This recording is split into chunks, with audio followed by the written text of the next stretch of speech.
lalaro. Every time na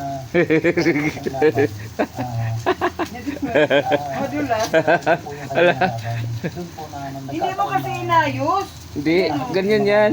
suspect doon sa kanya. Tingnan mo yung dito, oo. Ang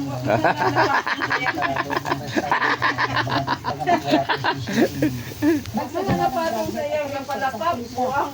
Bago ulit, napagalamang ilang beses itong dumaan ang aming malalaki. Nasakay ng 3 motorsiklo sa harap Lakad. ng restaurant. Hanggang sa Lakad, dali.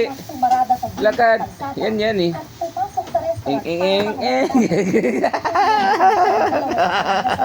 Ang nalaman namin na Lakad. suspect ay sa dalawang Hoy. suspect po ay Lakad. Hindi. may kaugnayan dito sa Lakad. pagmasa. Dito. Sipa. Sipa. Oy. Sa aming imbestiga, Oh. mga taga Lakad. ang suspect natin Lakad na. Dali. na dumali lang dito. Ding. Slow motion. Angat. Laki, lakad. Sa reklamong robbery. Dali. Aalamin din kung Shoes. Uy. Sinusubukan pa namin kung Wala. ang panig Shoes ng na oh. restaurant. Dali. Bea Pinlock, Lakad nagbabalita dito. para sa GMA Integrity. Lakad. Ding. Dali. Up. Ing. Let's shoes ako, Papa. Shoes ako. Shoes ako pa.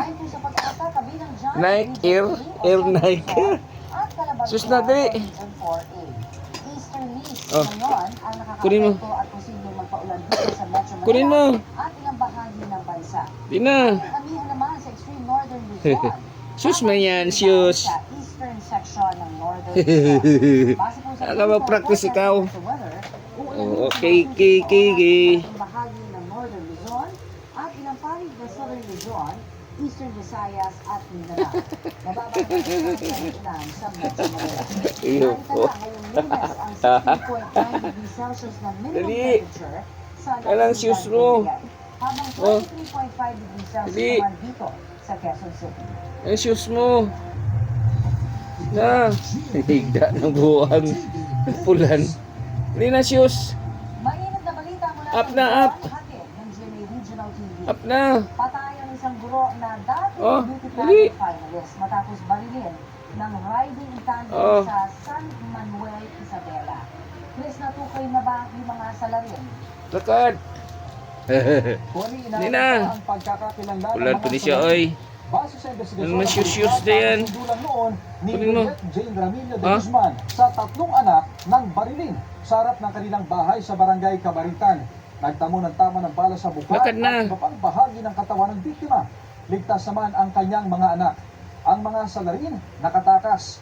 Inaalam na ng pulisya ang motibo pati na ang kalibre ng baril na ginamit sa krimen.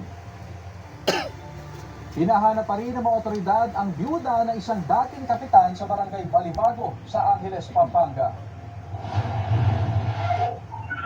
Sa pagsusuri ng CCTV sa bahay ni Maria Teresa Mama, may narinig na tila isang sigaw bandang alas 7:30 ng gabi noong February 12. Lang. Ayon sa pamilya Mama, bandang ganong oras din nang huling makita ang driver ng kanilang pamilya. Sabi naman ng Angeles Police, huling namataan ng byuda bago mag alas 9 ng gabi.